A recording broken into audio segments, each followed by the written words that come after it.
Ayan, magluluto tayo ng paksiw na pangano.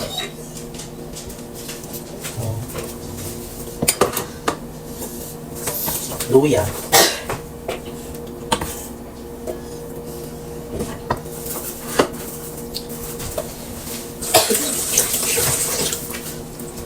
Talong.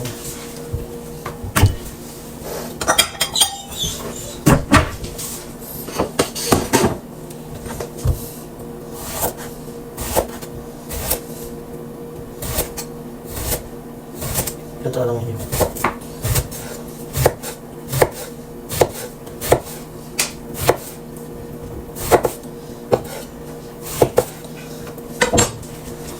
Talong. Butter.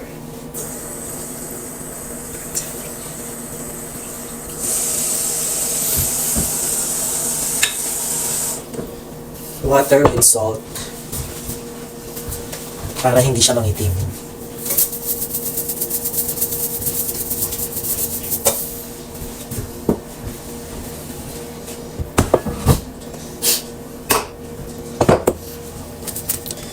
And then onion and garlic.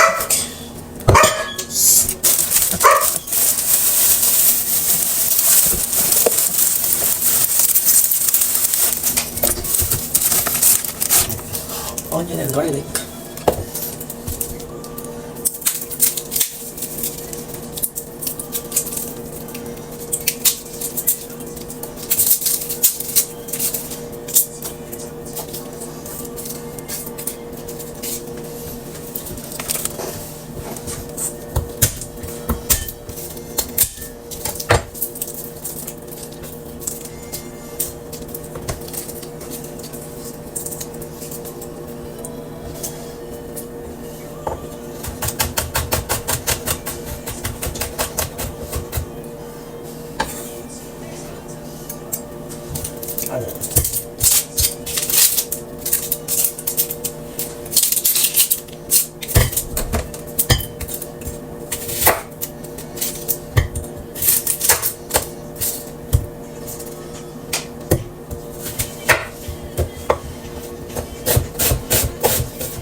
Okay, yung sibuyas. Ilalagay ang isang papalong sa kawali, sa pan.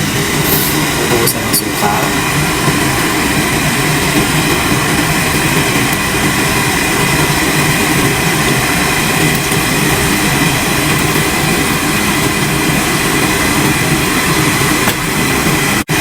Ilalagay ang sibuyas, luya at bawang.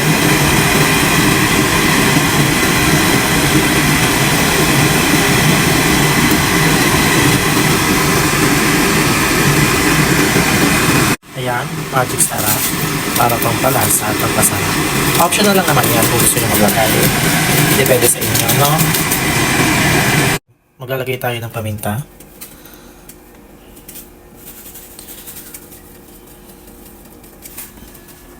Pagkatapos ay hihintayin na lang natin yung kumulo.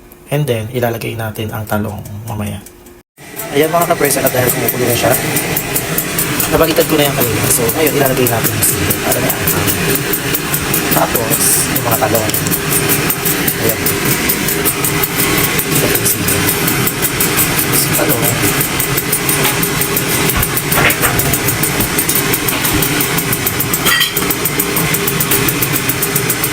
Paksiw ng kapan.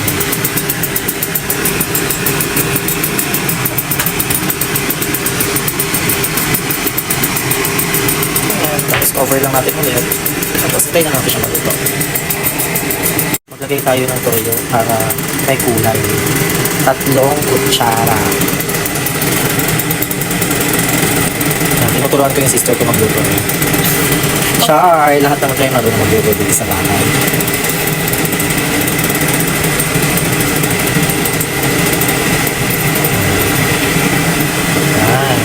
So, cover na natin. Ayan, maluto. Then, pagkaluto, lagyan nyo ng olive oil. Gives aroma to the fish. And then, para hindi siya dry. Healthy naman yan. Olive oil. Cured one.